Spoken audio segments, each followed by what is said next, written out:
Welcome to online achievers academy. Myself Seema. और जैसे कि हम 11th के एनसीईआरटी पढ़ रहे हैं, हमने उसका 5th चैप्टर स्टार्ट कर दिया है और उसका एक पार्ट भी हमने पढ़ लिया है। आज हम उसका दूसरा पार्ट पढ़ेंगे। इससे पहले हमने 4 चैप्टर कंप्लीट कर लीजिए, आप उनको भी ध्यान से पढ़िए। तो ये आपका 5th चैप्टर है। चैप्टर का नाम है यायावर साम्राज्य। तो ये हमने कवर कर लिया था कि यायावर और साम्राज्य क्या होता है। ये चीज़ें हमने लास्ट जो वीडियो बनाई थी, लास्ट क्लास थी, उसमें कवर कर ली थी। यायावर क्या होते हैं, घुमक्कड़ लोग होते हैं और एक सिस्टमेटिक तरीके से वे साम्राज्य को कैसे स्थापित करते हैं, कैसे उनका साम्राज्य स्थापित होता है, क्या किसने स्थापना की, चंगेज़ खान ने की, कहाँ की, मध्य एशिया में की, 13वीं से 14वीं शताब्दी के बीच की।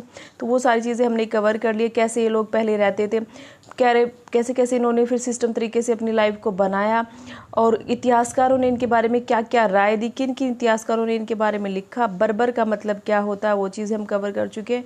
ठीक है, इसकी भूमिका क्या रही है, जो इसका ये आपका रहेगा, आसपास क्या था इनकी, कौन सी गोबी मरुस्थल दक्षिण में था, उत्तर पश्चिम वाले एरिया में ओनोन नदी थी। तो वो सारी चीज़ें हम पढ़ चुके हैं। कैसे कैसे अपना खोप बनाते हैं। जो मोंके है वो फ्रांस के लुई 9वें को क्या चेतावनी देता है। ठीक है, ये सारी चीज़ें हमने पढ़ ली थी। कैसे बुखारा पर कब्जा किया जाता है, कैसे शहरों को तहस नहस किया जाता है, कितने लोगों को मारा जाता है, वो सारी चीज़ें। और इसका जीवन परिचय, जो भी उसकी कहाँ उसका जन्म हुआ, चंगेज़ खान को, उसका कौन सा कबीला था, कियात कबीला था, तैमुजीन उसके बचपन का नाम था, उसके पिता को किसने मारा, आगे उसकी हेल्प कौन करता है, धीरे धीरे वो सारी चीज़ें। ये चीन की दीवार है। ठीक है, ये चीन की दीवार किससे बचने के लिए, चंगेज आक्रमण से बचाने के लिए ही बनाई थी। फिर बाद में क्या किया था इसने, उस चीनी दीवार को भी पार करके क्या कर दिया था, उस पर आक्रमण किया था और उनके नगरों को पूरी तरह से लूटा था। ठीक है, निसापुर शहर को इन्होंने बुरी तरह से क्या कर दिया था, जला दिया था, पूरी तरह से तहस नहस कर दिया था।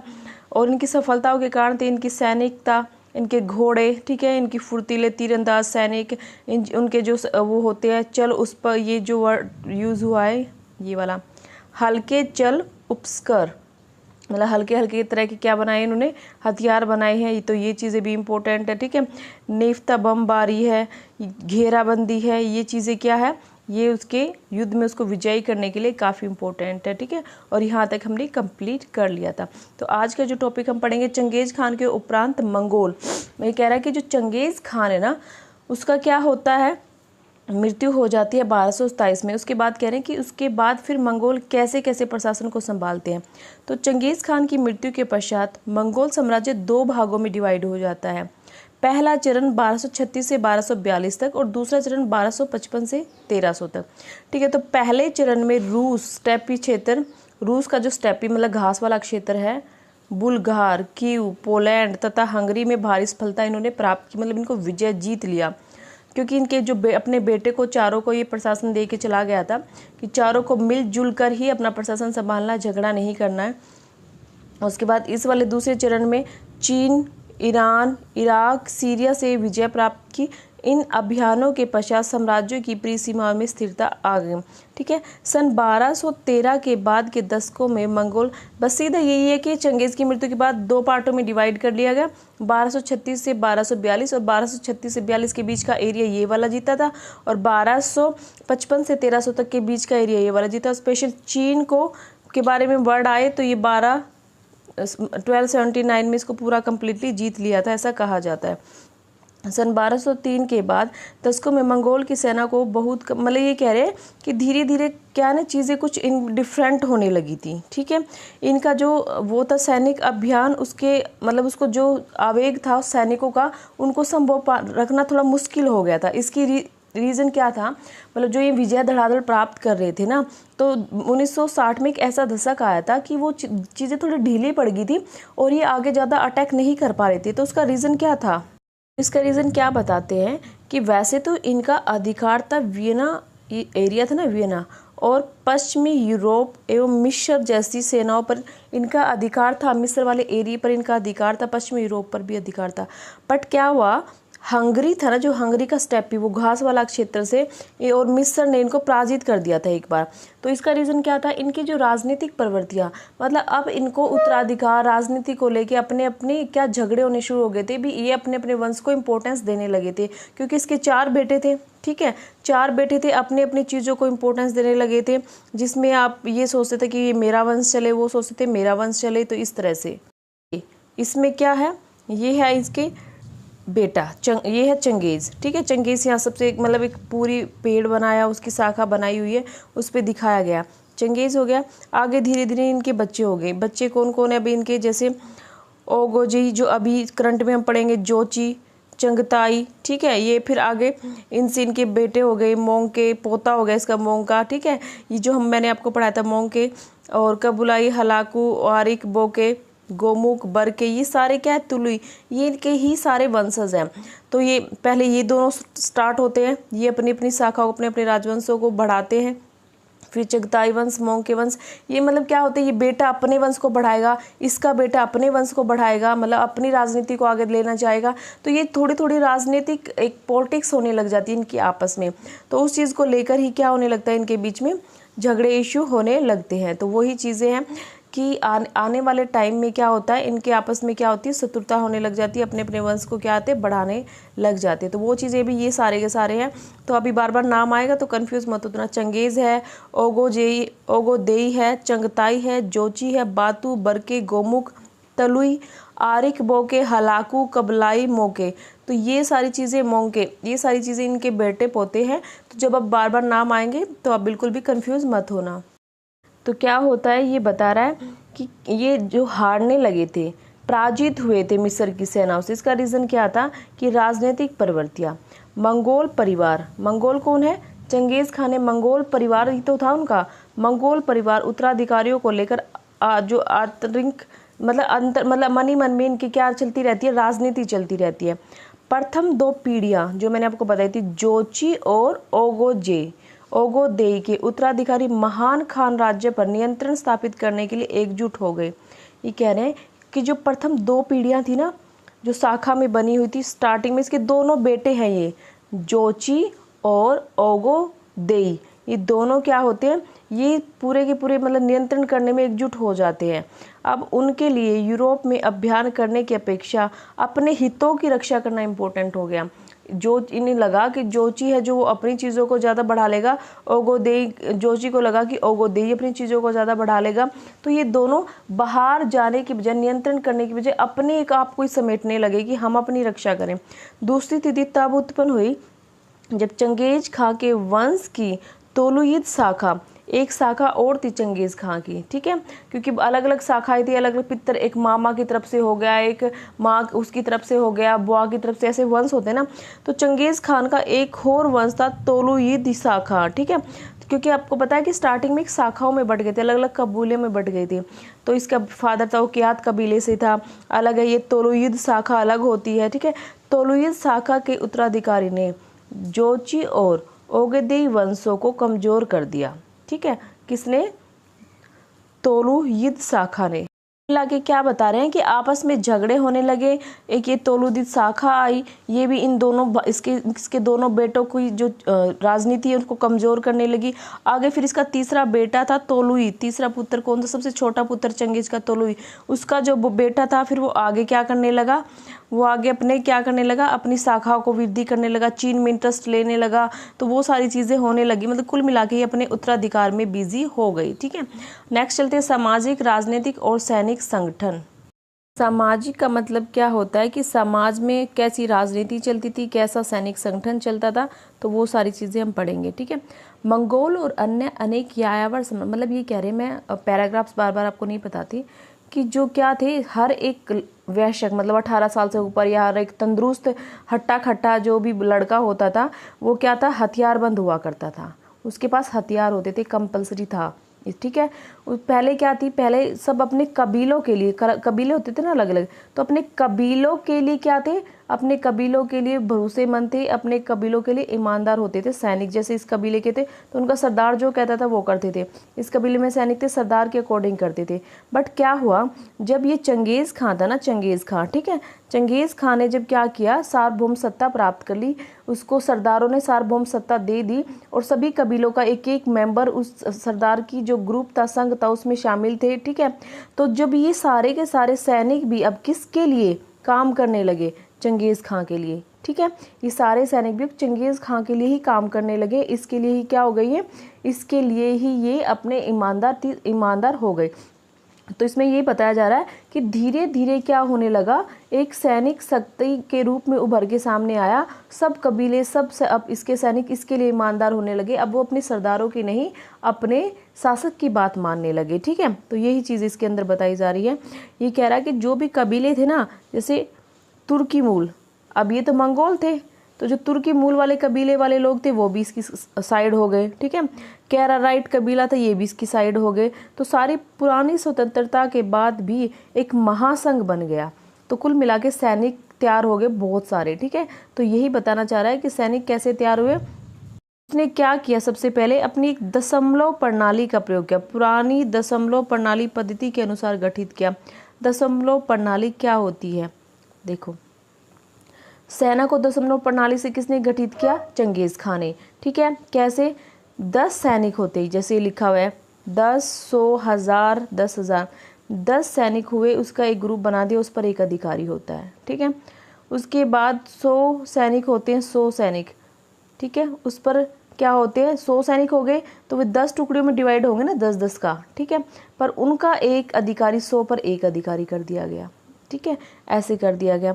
उसके बाद 1000 है, 1000 सैनिक है, हज़ारों को 100 पार्टों में डिवाइड कर दिया गया। ठीक है, उन पे वैसे तो आप देखेंगे 10 सैनिक, 10 वो होंगे, उनके ऊपर 10 अधिकारी होंगे, पर उन 10 पे फिर एक अधिकारी काम करेगा। तो वो सारी चीज़ें याद रखनी है आपको। ठीक है, तो कुल मिला के एक दशमलव प्रणाली की इसने लास्ट जो बताया जाता है, लास्ट सैनिक टुकड़ी 10,000 तक मानी जाती है। ठीक है, पुरानी पद्धति में कुल कबीले और सैनिक दशमलव इकाइयों के एक साथ अस्तित्व में थे। मतलब ये कह रहे कि सब सारे के सारे कबीले, सब कुल अब एक साथ थे। ठीक है, तो चंगेज खान ने जो वो था ना, प्रथा रही थी कि अपने अपने सरदारों के लिए वो रहना, ईमानदार रहना है, तो वो प्रथा समाप्त कर दी थी और सभी सैनिकों को एक जगह जोड़ लिया था। ठीक है, सैनिकों की सबसे बड़ी इकाई थी, उसको तुमन बोला जाता है। 10,000 सैनिकों को क्या बोला जाता है, तुमन। तो इम्पोर्टेंट क्वेश्चन एग्जाम में आया हुआ था। ठीक है, पुरानी सामाजिक व्यवस्था को परिवर्तित किया और वंशों तथा कुलों को एकीकृत कर इसमें चंगेज खान ने इन सभी को एक नवीन पहचान प्रदान कर दी। ये चीज़ें इंपॉर्टेंट है। ठीक है, अब नई सैनिक टुकड़ियों को जो चारों पुत्रों के अधीन थी, विशेष रूप से चयनित कप्तानों के अधीन, मतलब ये कह रहा है कि इनको जो जो इनके अधिकारी होते थे ना, उनको नोयान कहा गया। सैनिक, हजारों के सैनिक टुकड़ी को तो तुमन कहा गया और इनके अधिकारियों को नोयान कहा गया। ठीक है, तो नेक्स्ट करते हैं। ये कह रहा है कि ऐसे सैनिक भी होते थे, ऐसे अनुयायी भी होते थे, ऐसे समूह भी होते थे जो हमेशा से चंगेज के साथ निष्ठापूर्वक व्यवहार करते थे। ठीक है, हमेशा उसके साथ खड़े हुए मिलते थे। तो उसने उनको आड़ा मैंने बता चुकी आपको, आड़ा क्या था, सगा भाई कहा और गले से लगाया। तो इससे क्या होते, सैनिक मोटिवेट होते थे कि देखो एक शासक होके भी हमें सगा भाई कह रहा है। ठीक है, और वे उसके लिए कुछ ना कुछ अच्छा करने की कोशिश करते थे। तो ये चीज़ें भी इंपॉर्टेंट है, वो अपने जो सैनिकों को कैसे मोटिवेट करता था। ठीक है, उसके बाद आ गया सैनिकों को दशमलव पद्धति से उन्होंने क्या किया, स्टार्ट किया। दशमलव पद्धति वैसे 10 की है, उसके बाद 100 की है, उसके बाद 1000 है, उसके बाद 10,000 है। 10,000 की टुकड़ी को तुमन कहा, जो उसके कप्तान रहे थे उनको नोयान कहा, और जो सैनिकों को गले लगाकर उनको आड़ा शब्द उनके लिए यूज किया। उसके बाद आगे चलते हैं कि इस नवीन, ये कह रहा है कि जो इसने नए नए एरिया जीत रहा था ना, उन सारे को अपने 4 बेटों में डिवाइड कर दिया था कि आप इस प्रशासन को संभालो। ठीक है, उसको उलूस कहते हैं। उलूस का मतलब होता है, ये वर्ड याद रखना, उलूस का मतलब क्या होता है कि आपको एरिया दे तो दिया, पर ये कोई निश्चित एरिया नहीं है। आपके घोड़े आगे तक भी जा सकते हैं, आप आगे तक भी विस्तार कर सकते हो अपना, ये नहीं है कि आप यहाँ तक ही सीमित रहो। तो उलूस का मतलब होता है कोई निश्चित सीमा नहीं थी। ठीक है, तो धीरे धीरे क्या हुआ, अपने एरिया को डिवाइड कर दिया गया। और कैसे कैसे डिवाइड किया, इसने अपनी जो सीमा, इसकी जो सबसे ज्येष्ठ पुत्र था जोची, जो भी हम पढ़ रहे हैं, उसको रूसी स्टेपी प्रदेश प्राप्त हुआ। रूस का जो घास की मैदान वाला क्षेत्र है वो प्राप्त हुआ, परंतु उसकी दूरस्थ सीमा उलूस, मतलब वही बात होगी कि उलूस नहीं थी, मतलब निर्धारित नहीं थी उसकी सीमा, आप कहीं तक विस्तार कर सकते हैं। दूसरा पुत्र था चगताई। चगताई का मतलब होता है कि तुरान का उसका बेटा था, मतलब ये चगताई उसका बेटा था। सेकंड नंबर पे मैंने आपको शाखा में दिखाया, जोची, चगताई ऐसे करके। तो तुरान का स्टेपी अक्षेत्र तथा पामीर के पहाड़ को उत्तरी क्षेत्र में मिला और उसके भाई के प्रदेश में लगा हुआ था। मतलब ये कह रहे हैं कि उसको दिया तुरान का स्टेपी क्षेत्र, पामीर के पहाड़ का उत्तरी क्षेत्र जो उसके भाई के एरिया से लगा हुआ था। तो ये चीज़ होगी। नेक्स्ट है उसका तीसरा पुत्र ओगोदेई, तीसरा पुत्र है ओगोदेई, उसका जो उत्तराधिकारी और उसे महान उपाधि दी। इसने कहा कि मेरे मरने के बाद ना मेरा तीसरा पुत्र ओगोदेई ही शासन पर बैठेगा, ठीक है, जो मेरी जगह बैठेगा। एरिया तो सभी को दे दिया और उसको महान खान की उपाधि दी। क्वेश्चन पूछा जाए कौन से पुत्र को महान खान की उपाधि दी, तो ओगोदेई को। इस राजकुमार ने अपने राज्याभिषेक के बाद अपनी राजधानी कराकोरम में प्रतिष्ठा की। तो मतलब ये कह रहे हैं कि इसने जो अपनी राजधानी है ना राज्याभिषेक के बाद कराकोरम बनाई। तो पूछा जाए कराकोरम को राजधानी किसने बनाया, ओगोदेई ने। महान खान की उपाधि ओगोदेई को और इसको अपना उत्तराधिकारी भी ओगोदेई को ही नियुक्त किया। तो ए वाले साउंड से ही याद कर लेना उत्तराधिकारी। उसके बाद इसके सबसे छोटे पुत्र तोलेई या तोलो को अपनी पैतृक भूमि मंगोलिया को, मतलब ये कह रहे हैं कि इसको मंगोलिया दे दिया जहां उसका जन्म वगैरह हुआ था, रहा था। और चंगेज खां का विचार था कि सब मिलजुल कर शासन करे। राजकुमारों के लिए अलग अलग सैन्य टुकड़ियां निर्धारित करेगी। अलग अलग सैन्य टुकड़ियों का मतलब होता है तामा। 10,000 की टुकड़ी का मतलब होता है तुलम और सैनिक टुकड़ियों का मतलब होता है तामा। और ये जब उलूस वाली चीज़ मैंने आपको बताई दी है, ठीक है। उसके बाद राज्य की भागीदारी का बोध सरदारों के परिषद किरिलताई। अब ये क्या कह रहा है कि वो परिषद जो एक सरदारों की परिषद थी ना, ठीक है, उसके अकॉर्डिंग ये चीज़ें डिसाइड होने लगी। चारों लोगों के हाथ में, चारों बेटे के हाथ में प्रशासन चला गया था। तो ये कहते हैं कि जो भी मतलब प्रशासन में विचारों को कहाँ तो लूट करनी है, ठीक है, कौन से एरिया को लूट करनी है, कहाँ आप राज्य के भविष्य में क्या कुछ करना है, कहाँ चारा की भूमि पर अधिकार करना है, कहाँ आपको इकट्ठे जाना है, तो वो सारी चीज़ें हैं वो क्या करती थी, किरिलताई। तो ये वर्ड आपसे पूछा जा सकता है, किरिलताई क्या है, तो किरिलताई एक क्या है, परिषद थी, एक समूह था, ठीक है। आगे चलते हैं। ये वो बेटे हैं इसके सारे के सारे जिसके बारे में भी पढ़ रहे हैं हम। जोची है, चगताई है, ओगोदेई है, हमने इनके बारे में तुलु इनके बारे में पढ़ा ना, इसके चारों बेटों के बारे में। कौन से, जोची, चगताई, ओगोदेई, ये वही है जिसको अपना उत्तराधिकारी नियुक्त किया उसने और अब उपाधि दी है महान खान की। और ये तुलुई, ठीक है, तुलुई की फोटोज नहीं है इसमें, बस लिखा हुआ है तुलुई। तो ये है चारों के चारों उसके बेटे और आगे इसके पोते वगैरह रहेंगे। तो अभी हम क्या पढ़ते हैं, चंगेज़ खान ने वेरी इंपॉर्टेंट चीज़ है हरकारा पद्धति को एक मतलब जो स्टार्ट किया, हरकारा पद्धति स्टार्ट की थी उसने। हरकारा पद्धति क्या होती है कि अगर आपका बहुत बड़े एरिया पर शासन है, ठीक है, तो यहाँ से मैसेज पहुँचाना यहाँ तक बहुत मुश्किल हो जाएगा। तो इसने क्या किया, बहुत सारी चौकियाँ बना दी, सेंटर में एक चौकी बना दी और यहाँ पे छोटी छोटी बहुत सारी चौकियाँ बना दी, ठीक है। और घोड़ों तो फुर्तीले घोड़े और सैनिक तो थे इनके पास, तो वो क्या करते थे, फटाफट यहाँ से मैसेज लेते, यहाँ तक देते, ठीक है, इंदर वाला यहाँ तक देता, यहाँ पर देता और धीरे धीरे मैसेज फटाफट यहाँ तक पहुँच जाता, क्योंकि यहाँ पे मैसेज वाले तैयार खड़े होते थे, फिर आगे तैयार खड़े होते थे मैसेज वाले, ऐसे करके उसके बाद ऐसे ही करके सेंटर में मैसेज पहुँच जाता तुरंत से राजा के पास, ठीक है। सब हैरान थे इस बातों से कि इतने बड़े एरिया पर बिना सुविधा के कैसे मैसेज पहुँचाते हैं। तो एक तरह से क्या है, दूर दराज के स्थानों तक संपर्क रखने के लिए ये हरकारा पद्धति का यूज किया। उनके पास अच्छे घोड़े थे, अच्छे संदेश वाहक थे, ये सारी चीजें थी।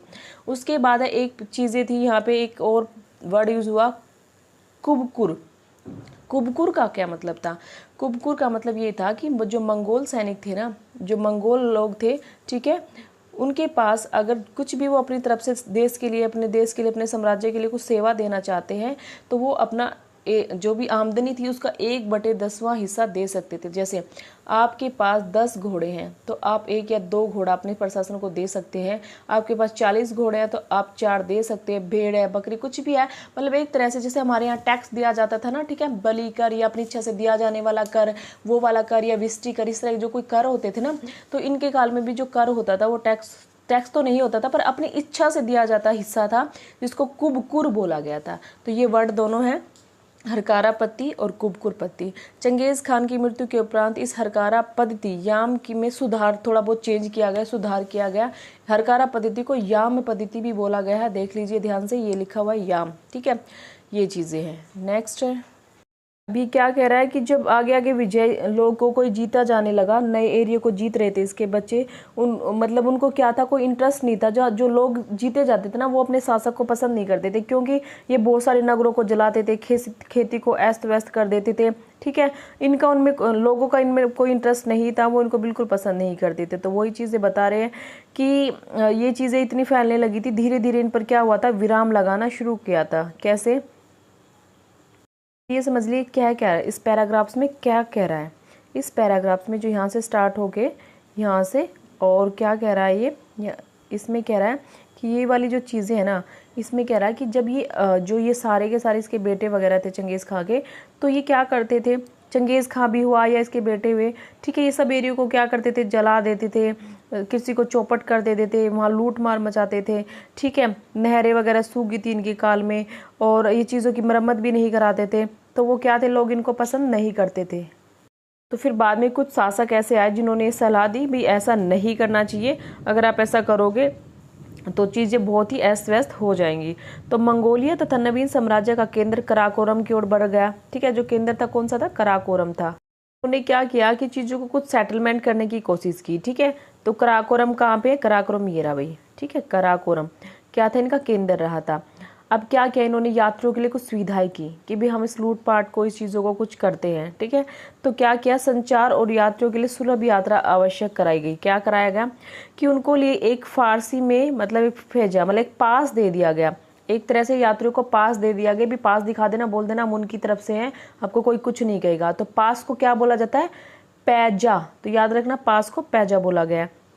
मंगोली भाषा में जेरेज भी कहते हैं इसको, जेरेज, फारसी में पैजा, मंगोली में जेरेज। ठीक है, तो इस सुविधा के, ये वर्ड इंपॉर्टेंट है, अभी नोटिस कर लिया करो। इस सुविधा के लिए व्यापार बाज नामक कर अदा करते हैं, जिसका यह तात्पर्य है कि वे मंगोल शासक, ये कहते हैं कि जो ये सुविधा के लिए जो व्यापारी को जो पास दिया जाता ना, उनको ऐसे नहीं दिया जाता था, वो एक टैक्स देते थे, बाज। ठीक है, भाई आपको सुविधा दी जाइए तो आप टैक्स तो दो इस चीज़ से रिलेटेड। तो बाज नामक एक कर अदा करते थे वो, और उसके बाद फिर पता चल जाता था कि आपने मंगोल की सत्ता को स्वीकार कर लिया, जब आपने उनसे फैसिलिटी ली और आपने उनको टैक्स दिया है। ठीक है, तो वो सारी चीज़ इसके अंदर बताई जा रही है।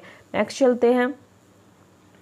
ये चीज़ों में धीरे धीरे सुविधा करने लगे, मतलब उनमें क्या, क्योंकि लोग इनसे चिढ़ने लगे थे, इनको पसंद नहीं करते थे, तो इन्होंने क्या किया, पहले तो पास की सुविधा उपलब्ध कराई। ठीक है, बाज नामक टैक्स लिया उनसे। अब क्या किया, कृषकों के लिए बड़ा ही क्रूर व्यवहार करते थे। जब भी कोई मतलब लूट मार करते तो कृषकों का नाश करना, उनको क्या करना, पराजित करना, उनको तबाह करना करते थे।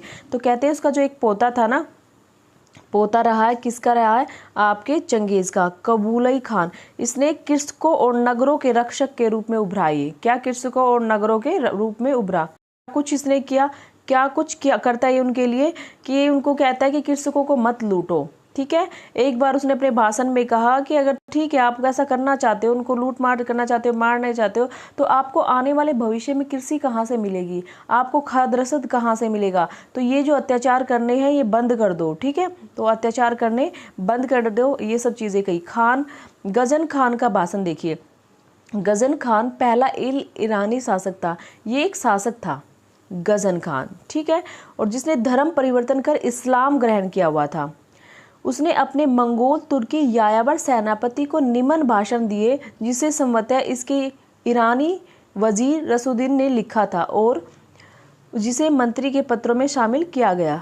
इसमें सीधा यही पूछा जाएगा कि गजन खान के भाषण में किससे रिलेटेड बातें थी, तो कृषकों के लिए अच्छी बातें लिखी हुई थी। ठीक है, कि आप ऐसा मत करो, अगर आप ऐसा करोगे तो कृषकों का नाश हो जाएगा, कहाँ से भोज्य सामग्री आएगी, बुद्धि का यूज करो, माइंड का यूज करो। और वो ये अपने एक मंत्री से लिखवाता है और उसके बाद एक मतलब इसको प्रेजेंट किया जाता है सबके सामने। ठीक है, तो वो चीज़ इसके अंदर गजन खान के भाषण में लिखाई गई, कृषकों से रिलेटेड अच्छी बातें थी। उसके बाद चंगेज खान के शासनकाल में ही मंगोलों ने विजित राज्यों से नागरिक प्रशासन को अपने यहाँ भर्ती कर लिया था। ठीक है, ये कह रहा है कि अब उनके अपने अपने सैनिक तो थे ही पहले, धीरे धीरे क्या किया उन्होंने क्या कर लिया, जो जिन एरिया को वो जीतते थे वहां के लोगों को भी, भरोसेमंद लोगों को भी वो अपनी सेना में क्या कर लेते थे, भर्ती कर लेते थे। अपने जो मंत्री या सचिव नियुक्त कर दिए जाते थे। तो स्थानांतरण की प्रथा भी स्टार्ट की इन्होंने, स्थानांतरण की प्रथा कैसे स्टार्ट की कि जो चीनी सचिव थे ईरान, और ईरानी सचिव को चीन में स्थानांतरण कर दिया। ठीक है, कि वो क्या करते रहे, एक अपना शासन को अच्छे से संभाल सके। अगर हम चीन में ही चीन के सचिव करेंगे तो उनके बारे में देखभाल करेंगे और कहीं ना कहीं विद्रोह खड़ा कर देंगे। हम उनको ईरान भेज देते हैं, वो ईरान में अच्छा सा करेंगे और ईरान वालों को यहाँ पे नियुक्त कर देते हैं। तो इस तरह का सिस्टम है जो इन्होंने स्टार्ट कर दिया था। ठीक है, तो ये चीजें हैं। अब आगे क्या बता रहा है कि धीरे धीरे क्या होने लगा, प्रवृत्तियां चेंज होने लगी। लूट मार की चीजें, जो ये लूट मार वगैरह करते थे ना, सारी चीजें इससे मतलब क्या करते थे, धन को इकट्ठा करते थे। तो चीनी मंत्री था एक ये लू चुत्साई था। तो इसने क्या किया, ओगोदेई जो चंगेज का बेटा था, इसकी जो प्रवृत्ति थी लूट मार करने की, इसने चला रखी थी, उसको प्रवर्तित किया, उसको रोका।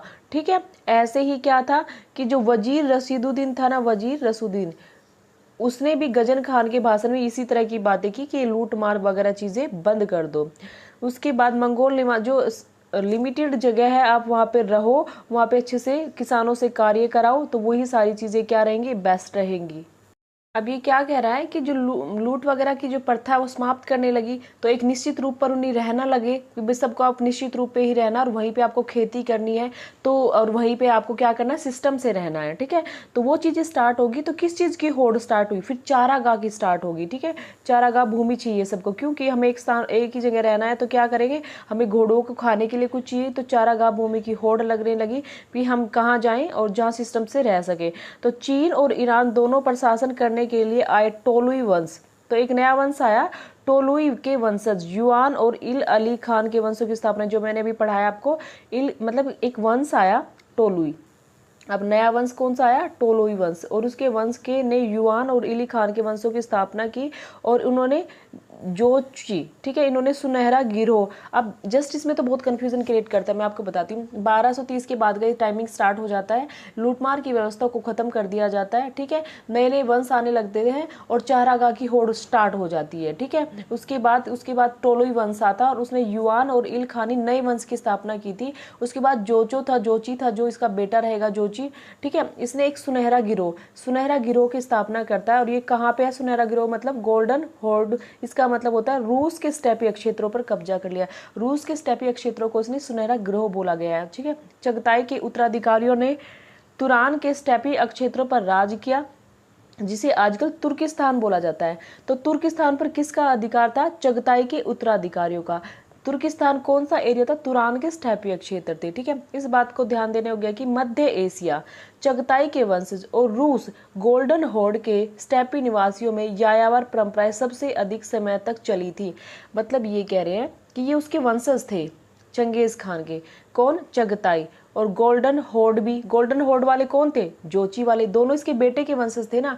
तो कहते हैं कि जो इनके घुमक्कड़ प्रवृत्ति की आदत थी ना, खाना बदोश वाली, बर्बर वाली, लंबे टाइम तक चलती रहे, चाहे इनको कितना ही कुछ मिल गया, इनकी आदत नहीं छूटी। इनका मतलब ये है कहने का। ठीक है, अब नेक्स्ट देखते हैं, चंगेज खान के वंशजों का धीरे धीरे अलग अलग होकर, अब इसके जो वंश थे धीरे धीरे अलग हो गए, अलग अलग शासन करने लगे। तो इसके पीछे क्या रीज़न है, ये कहते हैं कि पिछले परिवार से जुड़ी उनकी जो मेमोरी और उनकी परंपराएं, उनमें सामंजस्य बदलाव। अब उनकी जो परिवारों से जुड़ी बातें थी उनके अंदर बदलाव चेंज होने लगा, वो अपने अकॉर्डिंग चीज़ों को करने लगे। ठीक है, तो नेक्स्ट देखते हैं, यह सब एक कुल के सदस्यों की परस्पर प्रतिस्पर्धा के परिणामस्वरूप हुआ। वो अपने अपने कुल को, अपने अपने वंश को आगे ले जाना चाहते थे। अब इसमें क्या बताया जा रहा है कि अब इतिहासकार आने लगे दरबारों में, इतिहासकारों को तैनात मतलब अपने दरबारों में रखा जाने लगा, अपने काल में रखा जाने लगा। ठीक है, सब अपने अलग अलग वंश वाले। तो ठीक है, तो वे क्या कराते थे, उनके वंश के बारे में तो कुछ अच्छी बात बताते थे कि भी हमारे कुल वालों ने अच्छा किया, और जो दूसरे वंश के होते थे, जैसे चंगेज खान को ही मान लीजिए, तुर्क वाले अपने दरबार में रख रहे हैं किसी को, और चंगेज वाले को लगा लीजिए, तो चंगेज वालों के बारे में कहा जाता है वो बहुत कट्टर थे। ठीक है, तो ये इतिहासकारों में एक आपस में होड़ लग गई, और अपने अपने परिवारों को और अपने अपने कुल को क्या करने लगे, वो इंपॉर्टेंस देने लगे। तो वो चीज़ है। ठीक है, एक शाखा थे टोलीद। ठीक है, पारिवारिक मतभेदों का वृत्तांत बड़ी मतलब ये पारिवारिक मतभेद थे, और उसको जो बड़ी मतलब एक सिस्टमेटिक तरीके से उसने रिप्रेजेंट किया, इतिहासकारों से रिप्रेजेंट करवाया। ठीक, क्या कराया कि ये बताया गया कि भाई हमारा जो कुल है वो क्या था, वो बहुत ही कम मतलब लोगों को मारता था, इतनी मारधाड़ नहीं करते थे, और जो चंगेज़ खान के लोग थे वो बहुत ज़्यादा मड़ा चढ़ाकर बातों को करते, मतलब मारते थे, बहुत ज़्यादा लोगों उन्होंने मारे थे, बहुत हत्याएं की थी। तो इस चीज़ के लिए ये चीज़ एक मतलब बाद में क्या किया, इसको एक तरह से कंपैरिजन करने के बाद और जस्टिफाई किया कि सब आधी बातें इसमें झूठ लिखी हुई इतिहासकारों में। देखें, जैसे कहते हैं कि ऐसा कहा गया इन इतिहासकारों के बारे में, उदाहरण के लिए एक चश्मदीद गवाह इस विवरण का विरोध किया, बुखारा के किले। ऐसा कहा जाता है कि जो बुखारा का किला था ना, उसमें कितने 30,000 सैनिक मारे गए, बट बाद में जब ये चीज़ों को डिसाइड किया गया तो पता चला कि वहाँ तो टोटल 400 ही सैनिक थे। इन्होंने कहा कि चंगेज ने 30,000 सैनिकों को मारा, पर टोटल सैनिक तो 400 थे। तो ये कहा गया कि चीज़ों को ज़्यादा ही बढ़ा चढ़ाकर दिखाया गया कि चंगेज़ खान ज़्यादा ही खून खराबा करता था। ऐसा नहीं है जितना उसको रिप्रेजेंट किया गया, ठीक है। उसके बाद नेक्स्ट है डेविड आयलोन के शोध के बाद, ठीक है, डेविड आयलोन ने एक शोध की, रिसर्च की, उसके बाद यास पर हाल हुए ही कार्य, एक यास वर्ड मिला, एक यास चीज़ मिली। इसका मतलब क्या होता है? यास का मतलब बताया गया इन्होंने कि अपनी एक कानून संहिता बताई है कि चंगेज़ खान की अपनी कानून संहिता थी, अपने आदेश थे, अपनी विधि थी, उसको यास बोला जाता था, ठीक है। तो वो चीज़ें हैं, यास वर्ड के लिए पूछा जाए तो यास क्या होता था? अपनी कानून संहिता चंगेज़ खान के द्वारा जो शुरू की गई। यास को क्या रिप्रेजेंट किया गया है कि यास को रिप्रेजेंट किया गया है कि यास क्या है, ठीक है। यास में बताया गया है कि वही बुखारा में, ये चीज़ हम पहले भी बता चुके हैं कि यास ने क्या कहा कि बुखारा में बहुत सारे लोगों को इकट्ठा किया गया और उसने अपने ऑर्डर दिए कि तुम पापी हो, तुम पर मेरा अधिकार है और मेरे अकॉर्डिंग तुम चलेंगे। तो वो सारी चीज़ें इसके अंदर हैं, इतना ज़्यादा इसके बारे में नहीं पूछा जाता, ठीक है। तो ये है चंगेज़ खान की अपने जो विधि थी, अपने कानून थे, वो सारी चीज़ें थी, ठीक है। आगे चलते हैं। चंगेज़ खान और मंगोलों का विश्व इतिहास में क्या स्थान था? क्या स्थान था? सभी को पता है कि इनके बारे में सबकी मेंटालिटी ये सेट थी कि ये बहुत लोगों को मारते हैं, ठीक है, ये बहुत लोगों के साथ बुरा व्यवहार करते हैं, तो इस पूरे नगरों को ध्वस्त करते हैं, ये किसी के साथ अच्छा व्यवहार नहीं करते, सब लोग इनको घृणा की दृष्टि से। तो चंगेज़ खान और मंगोलों के लिए विश्व में इतिहास में ये स्थान दिखाया गया है, ठीक है। बट धीरे धीरे ये भी मतलब ये नहीं देखा जाता कि इन्होंने बहुत सारे अच्छे कार्य भी किए, तो वो ये चीज़ें बताना चाह रहा है कि उसने क्या किया था कि बहुत सारे अच्छे कार्य भी किए थे, अच्छी सेना तैयार की थी। तो बस यही चीज़ें याद रखनी कि जो इतिहास में इनका स्थान बताया गया है वो क्या बताया गया है कि भाई ये बर्बर थे, लूटपाट करते थे, लोगों को मौत की घाट उतारते थे। पर बाद में पता मतलब जब इतिहासकारों ने इनके बारे में रिसर्च किया और इनके बारे में लिखा तो बताया गया है कि उसने मंगोलों को संगठित किया है। लंबे समय तक आर्य कबीलाइयाँ आपस में जो लड़ाई होती थी कबीलों में, उसको एक संगठन के रूप में स्टार्ट किया है, ठीक है। उसने बाजार बनवाए, व्यापारों के रास्ते स्टार्ट किए, जिससे वेनिस यात्री मार्को पोलो भी वहाँ पर आकर्षित हुआ, ठीक है। चंगेज़ खान ने इन विरोधी चित्रों के कारण एकमात्र परिप्रेक्ष्य की भिन्नता नहीं बल्कि ये विचार से सोचना मजबूर है कि किस तरह एक प्रभावशाली दृष्टिकोण अन्य पूरी तरह से मिटा देते हैं। ये कह रहे हैं कि इसने बहुत कुछ अच्छा भी किया, अपने शासन के लिए बहुत अच्छी चीज़ें भी की इसने, ठीक है। तो ऐसा नहीं कि हम सिर्फ इसको एक ही वर्ड में अब ख़त्म कर देते हैं कि चंगेज़ खान एक बुरा आदमी था, ऐसा नहीं कर सकते हम। नेक्स्ट देखिए, नेक्स्ट ये क्या कहता है कि इन्होंने जो अपनी जो विचारधारा है ना वो किसी पर थोपी नहीं है कि आप ये इस तरह के कट्टर, चंगेज़ खान इस तरह का कट्टर नहीं था कि आप सब इस्लाम धर्म लो, ठीक है, आपको मार दिया जाएगा, आपको यही करना है, आप जो हमारे कबीले में शामिल हो जाओ। ये कहते हैं कि मंगोल शासक स्वयं भी विभिन्न धर्मों में आस्था रखने वाले थे। समन, बौद्ध, ईसाई, ये सारी जो है इस्लाम, इन सब धर्मों में विश्वास रखते थे। कोई व्यक्तिगत मत इन्होंने कभी किसी पर नहीं थोपा। तो ये चीज़ें भी हैं कि इन्होंने कभी किसी पर व्यक्तिगत मत नहीं थोपा। इन्होंने कहा जो चीज़ें आप जो भी धर्म लेना चाहो कोई दिक्कत नहीं है, और खुद ये बहुत सारे धर्मों में इंटरेस्टेड थे, ठीक है।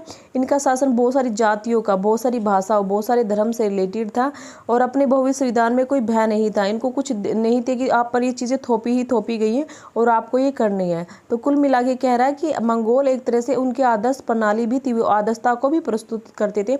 ऐसी बात नहीं थे कि वो सिर्फ मारधाड़ी करते थे। कुल मिला के ये कह रहे हैं कि जो मंगोल थे ना, इन्होंने अपना एक प्रशासन सेट किया, ठीक है। बहुत सारे जो वो थे एरियाज थे, बटे हुए थे, कबीले थे, उनको क्या किया, उनको एकजुट किया। एकजुट करने के बाद फिर उन्होंने प्रशासन स्टार्ट किया और धीरे धीरे मंगोल साम्राज्य भिन्न भिन्न वातावरण में परिवर्तित हो गया, ठीक है। उसके बाद एक शासक और आया चंगेज़ खान के बाद, वो था तैमूर, ठीक है। तैमूर ने अपने आप को राजा घोषित किया था। चंगेज़ के बाद भी मैं आप सारी जो पूरे के पूरे इस एरिया का मैं स्वामी हूँ। तो उसके बाद कौन आया था? तैमूर आया था। उसने आपको राजा घोषित करने के लिए संकोच का अनुभव किया, क्योंकि वह चंगेज़ खान का वंशज नहीं था। मतलब उन्होंने चंगेज़ खान का नहीं बताया अपने आप को, उसने अपनी स्वतंत्र प्रभुता घोषणा की तो अपने चंगेज़ खानी परिवार के दामाद के रूप में की थी। तो ये कह रहे हैं कि उसने मंगोल का अपने आप को मंगोल शासक नहीं बताया, ठीक है।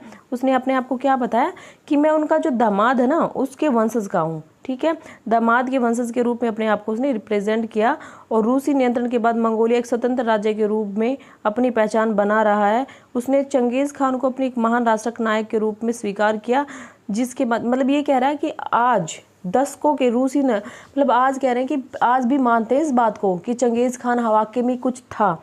इस चीज़ में आज भी उनकी अपनी एक पहचान है, एक राष्ट्र में नायक के रूप में वो जाना जाता है चंगेज़ खान, ठीक है। ये सारी चीज़ें इससे रिलेटेड है।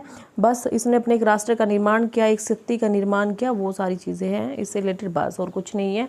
कुल मिला के इससे इंपॉर्टेंट पॉइंट आपको बस याद रखने हैं कि क्या कुछ खास इसमें हमें पढ़ना है, वो चीज़ें याद रखनी है। एक एक वर्ड को जो इम्पोर्टेंट वर्ड है उनको पूछे जाते हैं कि चंगेज़ खान के उपरांत मंगोल का क्या सिस्टम था, 2 पार्टों में डिवाइड हो गया था, इतने वाले भाग में इसको जीता और इतने वाले चरण में इसको जीता, ठीक है। आगे 4 भागों में डिवाइड हो गया, उसके कौन से बेटे को कौन सा एरिया मिला, वो सारी चीज़ें, ठीक है। वो अपने अपने कहाँ उलूस पर था, क्या उलूस चीज़ें क्या होती थी, वो सारी चीज़ें याद रखना है, ठीक है। उसके बाद ये रखना है कि आपने इन सभी कबीले को अपने उसमें शामिल करके एक सैनिक संगठन बना लिया था, सैनिकता तैयार कर ली थी, वो सारी चीज़ें, ठीक है।